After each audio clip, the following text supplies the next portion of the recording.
Hello, my name is Amarjot Singh, and I'm the ICCRC consultant here in Edmonton, Alberta. And out of all inquiries that I receive on a regular basis is, do I qualify for express entry? This is a simple question, but it requires elaborate discussion on the points which the applicant has. So, we have to look at um, language skills, education, experience, age, and adaptability points, and so forth. What I want to do today is present a 5 to 10 minute snapshot on how to assess points for express entry and get a basic idea of whether a person will qualify or not. Um, Instead of paying me a fee to assess for them, this self-help YouTube video is meant to have you assess the points yourself. So we'll look at the points quickly. Look at the screen. It tells you about 6 selection factors under federal skilled worker class, which express entry is amalgamation of 3 different schemes: federal skilled worker class, trade class, and experience class. Somebody who's applying from overseas, more likely they will look at federal skilled worker because they don't have experience in Canada, or they are not certified for a certain trade in the federal skilled trade class. So there are 6 selection factors for federal skilled worker, as you see on the screen. They are based on language, education, experience, age, arrange employment if you have, and adaptability points. So once we have the points in these 6 factors, and if the points total 67 or higher, then you are eligible to apply for express entry. You're eligible to apply, but you may not have the cutoff score to get the invitation, but at least you can apply. So let's look at the points. So in English or French, you have to have a language test. That means primarily IELTS. You need IELTS CLB 7 at the least. So if you have CLB 7, then you get 4444. Then in speaking, listening, reading, writing, that means you get 16 points. So what is CLB 7? And I'll show you what CLB 7 is, and it's just on this screen. So CLB 7 under federal skilled worker class, that means you must have IELTS 6 each. If you see 6, 6 and 7, 6, 6, 6, minimum 6 each. So if you have 6, 6, 6 each at the least, so you have CLB 7 and you got 4 points per ability, that means 16 points. As you note, if you have higher points, look at the screen here, 6.5 and 7.5 and 6.5 and 7, then you get more points. And in this case of CLB 8, you will be getting literally about 20 points. So this is the way by which you can see on your own how many points you can get. I mean, you have to have IELTS score already. If you look at the screen here on the highlighted, it tells you the exact URL of the page where you can see this information on your own beside this YouTube video as well. So let's go back to the language. So hopefully for English you have 16 points. If you do not have minimum IELTS 6, then that means you cannot apply for express entry. So you should retake the examination, come back again, and then check your points again. So this is as far as the language is concerned. If you do have French, then you get 4 points. I mean, you need to have minimum CLB 5 in it, and then you can get 4 points, and then you can add in that score. So can you imagine, like, if somebody has 16 points in English and 4 points here in French, then you are looking at 16 plus 4, 20 points total. All right. So let's look at education now. In education, always you have to have your degrees or diplomas assessed from agency in Canada. So it tells you agency approved in Canada. So let's take a look at what those agencies are. The agencies listed, and these are all private companies. You can apply to any one of them, and they will they charge money, and of course, and they will tell you what your equivalence score is. So you see University of Toronto, ICAS of Canada, World Education Service, ICRAS, ICES. So there are 1, 2, 3, 5 on the top.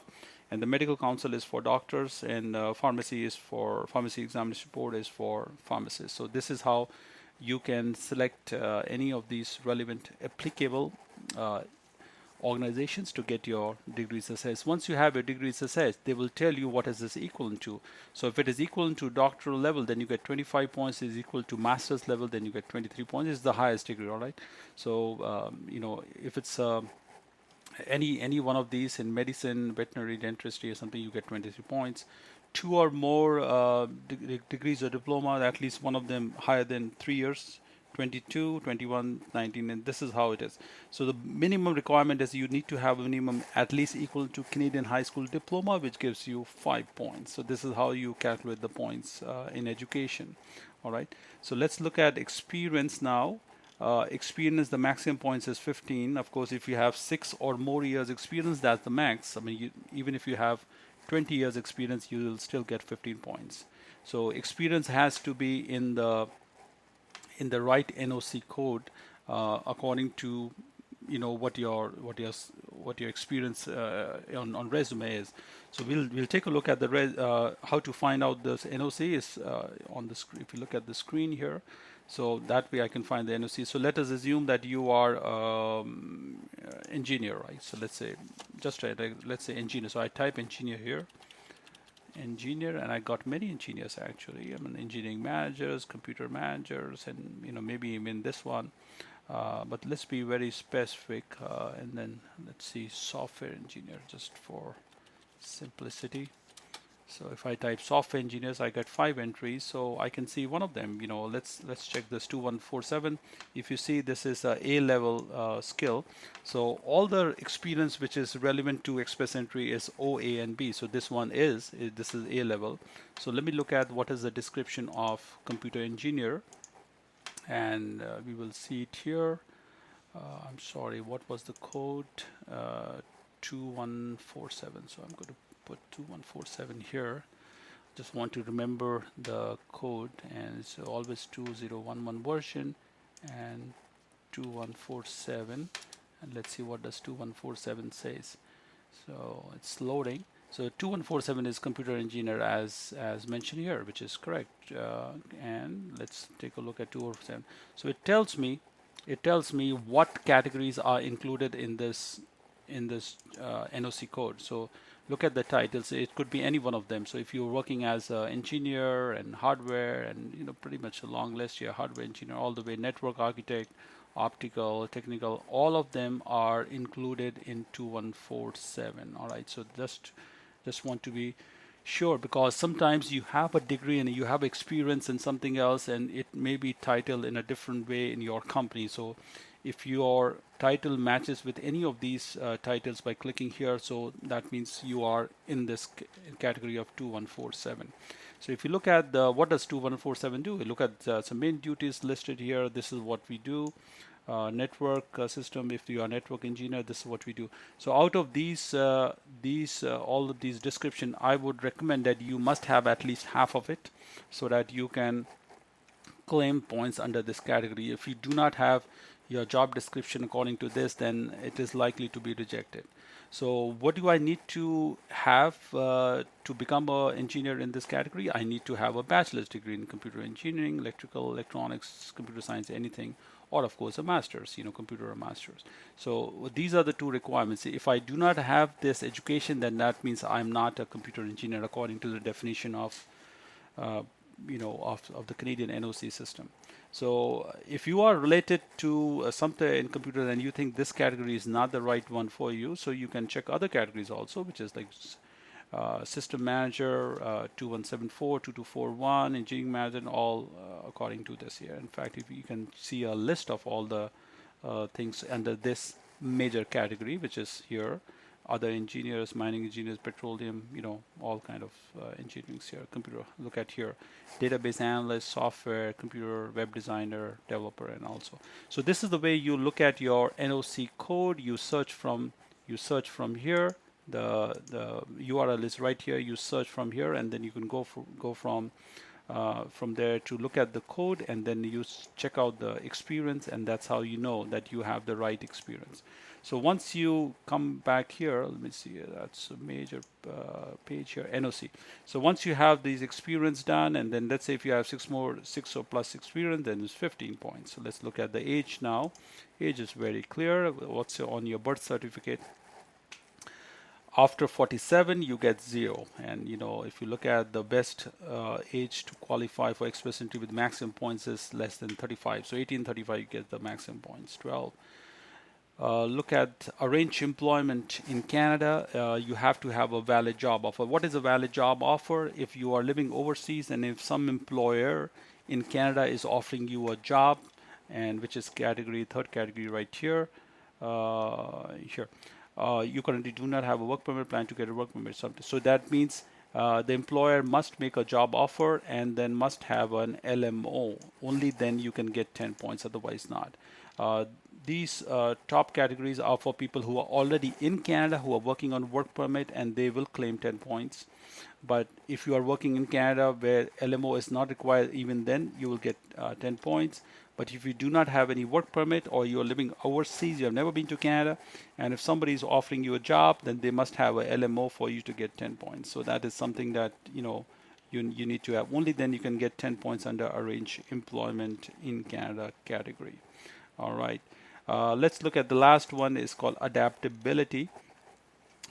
In adaptability, they give you points based on various factors. The top one is your spouse. If you have a wife or husband who also has some language test, only CLB 4 is required, then you will get additional 5 points. So that's very clear. So people always ask me, why should I take IELTS test? And that's the reason why you should take IELTS. Not only you, but also your spouse. So husband and wife both should take IELTS test, IELTS or French test, so that both of you can maximize the chance of getting higher points, at least on the language. So the next one is past study. If you have studied in Canada in the past, then you get 5 points. If your spouse has studied in Canada in the past, then you get 5 points. If you have worked in Canada in the past for at least 1 year, then you get 10 points. This is like in Canadian experience class also. Uh, your spouse or common law partner, if that person has worked in Canada, then you get 5 points. Arrange employment, you already seen the one on the top. It's you get 10 points, then you get 5 points here as well. If you have relatives in Canada, any one of these people in Canada, then you get 5 points. And for this, you need their birth certificate, your PR card, or citizenship, just to prove that they are related to you. So these are all the points here. This is how you can calculate. Once you calculate all the points, and if you are totaling up to be 67 or more, then you are eligible to file under federal skilled worker in express entry. If you're not, then sorry, you got to keep trying, improve your English language score, language scores, or education, or increase your experience, or get a job offer. That's how you will qualify. Otherwise, you will not qualify. So that is, in a sense, is the assessment under express entry as a federal skilled worker. But once you are in the 67 points, then you can make the express entry profile, and then the system will calculate your points under, which is called a comprehensive ranking system, which is something I can show you here. But I don't want to calculate your points of CRS right now, because we don't know many of the things that the system will ask you. But the URL to find the CRS points is right here on the top. So you can go to this web page, and then just keep on clicking, and it will calculate your scores from here. And that's how you will know whether you will get the invitation to apply in how much time, what is the cutoff now, and how much wait that you have to endure to get to that cutoff point. So that is pretty much all the express entry point system is. There's something else that I want to leave with you is this is the URL on the top. You can note down the address, and it has all kinds of miscellaneous questions about express entry. It's something that you will find useful. And if we scroll down, for example, can I have more than one express entry profile? And in my own, if I get validation error, do I need an ECA? Blah, blah, blah. There are a lot of questions here. I think there are more than, 20, 25, or 50 questions here. It has all kind of miscellaneous questions, and you can read through it, and then I think it will solve many of your general questions. But hey, if you still need clarification on some question, something, then you can always set up an appointment with me, and then I can answer your rest of the questions. So I hope that is useful information for you, at least for initial assessment to come to Canada. Many people always ask me, hey, how can I come to Canada? Can you assess me? Do I qualify? And I tell them, look, either you go to the website on your own, or you come and set up an appointment with me and I can check it for you. But this video is purposefully made for you to self-assess, and you can easily do that on your own and save money by going to any consultant or lawyer. But if you still cannot understand something, or if you have unresolved questions, you can always set up a time with me, and then I can answer those questions. Thank you very much for your time. Bye.